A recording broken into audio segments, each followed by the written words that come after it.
அப்புறம் ஏன் இப்படி மூச்சு விடாம நீ கத்திட்டு இருக்க? பாருங்க, இதை பார்க்கும்போது உண்மையாவே நமக்கு உளமாறவே வருத்தமா இருந்ததுங்க.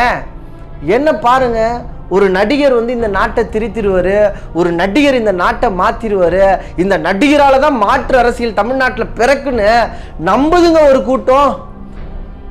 பாருங்க, ஆனால் அவர் அவர் மேல அன்பு வைத்திருக்கக்கூடிய மக்களை சந்திக்கிறது கூட தயாரா இல்லை. அதிலும் குறிப்பா மனு எடுத்துட்டு வந்தெல்லாம் பார்த்தீங்கன்னா பெண்கள் மனு கொடுக்குறாங்க. ஒரு பெண் வராங்க, அவங்களுக்கு ஏதோ ஒரு பிரச்சனை இருக்கலாம், அந்த பிரச்சனையை நீங்க சரி கொடுத்து கூட கேட்கல.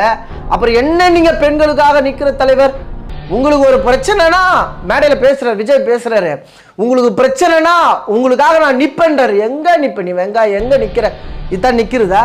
உன் வீட்டு வாசல்ல நிக்கிறாங்க. வீட்டு வாசல்ல நிக்கிற மக்களை கூட சந்திப்பதற்கு நீ தயாரா இல்லை. அவருடைய கோரிக்கைகளை கேட்பதற்கு தயாரா இல்லை. அந்த மனுக்களை வாங்குவதற்கு கூட விஜய் தயாரா இல்லை. என் அன்பு மக்களே, படிச்சு சொல்றோம், நம்பாதீங்க. இவருக்கு பின்னாடி போறது ஒண்ணுதான், ஸ்டாலினுக்கு ஓட்டு போடுறது ஒண்ணுதான். இப்ப ஸ்டாலினுக்கு ஓட்டு போட்டா நாடு நாசமாகல, அதேதான் விஜய்க்கு ஓட்டு போட்டாலும் நாடு நாசமாகும். இப்ப திமுக அதிமுக இந்த ரெண்டு கட்சி இருக்கு.